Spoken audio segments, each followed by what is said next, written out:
वसंत पंचमी, जब ज्ञान ने मौन तोड़ा। एक, शिशिर का अंत और प्रतीक्षा। उत्तर भारत का एक छोटा सा गांव सरस्वतीपुर।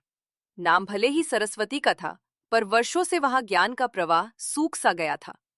लोग जीविका में उलझे थे, बच्चे पढ़ाई से दूर, और विद्या केवल पुस्तकों में बंद होकर रह गई थी।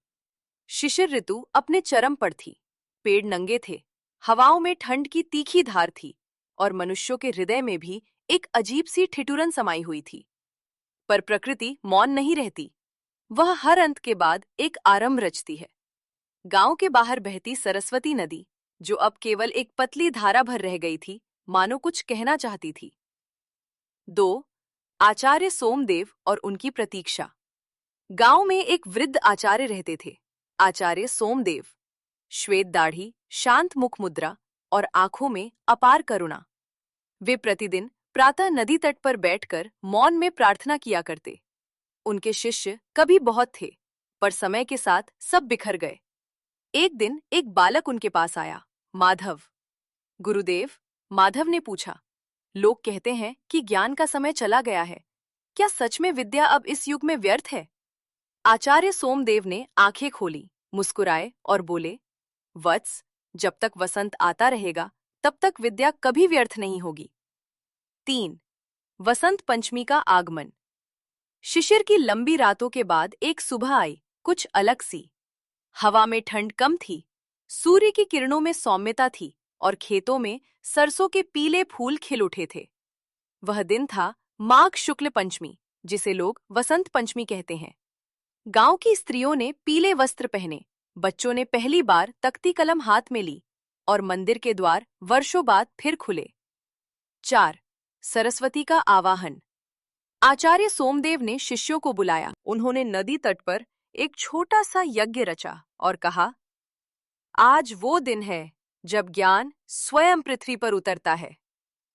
उन्होंने मंत्र उच्चारण किया, या कुंदेन्दु तुषारहार धवला, या शुभ्र वस्त्रावृता, या वीणावर दंड मंडित करा, या श्वेत पद्मासना।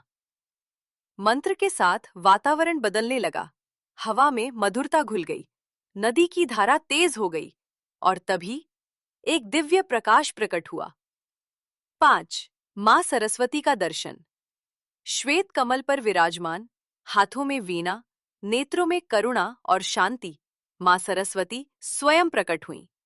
गांव वाले भय और भक्ति से नतमस्तक हो गए। मां बोली, मैं वहां आती हूं जहां मुझे बुलाया जाता है। विद्या स्वयं नहीं आती, उसे आमंत्रित करना पड़ता है।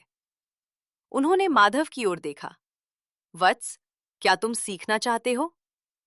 माधव की आंखों में आंसू थे। उसने कहा, मां, मैं केवल पढ़ना नहीं चाहता, मैं समझना चाहता हूं। 6. वसंत का संदेश। मां सरस्वती ने वीणा छेड़ी, संगीत गूंजा, पेड़ों पर नई कोपले फूट पड़ी, मनुष्यों के हृदय में भी कुछ जाग उठा। मां बोली, वसंत केवल ऋतु नहीं है, ये चेतना की अवस्था है। जब मन सीखने को तैयार हो, तब हर दिन वसंत है। उन्होंने आचार्य सोमदेव से कहा, आचार्य, ज्ञान को बांधकर मत रखो, इसे प्रवाहित होने दो, जैसे नदी।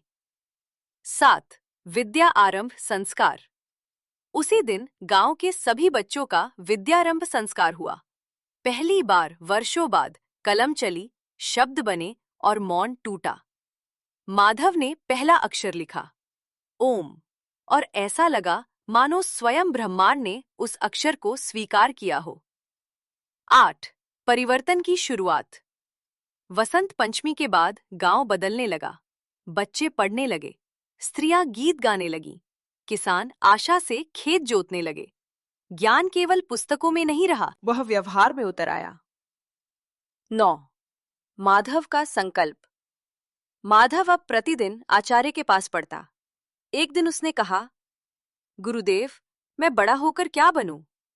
आचार्य बोले, पहले मनुष्य बनो, फिर जो बनना हो बन जाना। माधव ने मन ही मन संकल्प लिया, मैं ज्ञान को कभी किसी तक सीमित नहीं रखूंगा। 10. अंतिम दर्शन।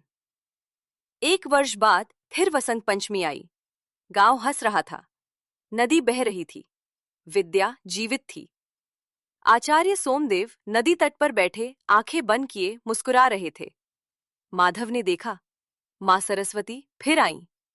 उन्होंने कहा, अब मुझे यहां प्रकट होने की आवश्यकता नहीं, क्योंकि अब मैं लोगों के भीतर बस चुकी हूं। इतना कहकर प्रकाश लुप्त हो गया और आचार्य सोमदेव ने शांत भाव से देह त्याग दी। 11. वसंत का शाश्वत अर्थ। वर्षों बाद माधव स्वयं आचार्य बना। हर वसंत पंचमी वह बच्चों से कहता, विद्या मांगने से नहीं, योग्यता से मिलती है। और सरस्वतीपुर सच में सरस्वती का घर बन गया। उपसंहार। वसंत पंचमी हमें सिखाती है, ज्ञान का कोई मौसम नहीं, सीखने की कोई उम्र नहीं, और विद्या तभी फलती है जब उसे बांटा जाए। विद्या ददाति विनयम, विनयाद याति पात्रताम। अर्थ, विद्या से विनम्रता आती है और विनम्रता से मनुष्य योग्य बनता है।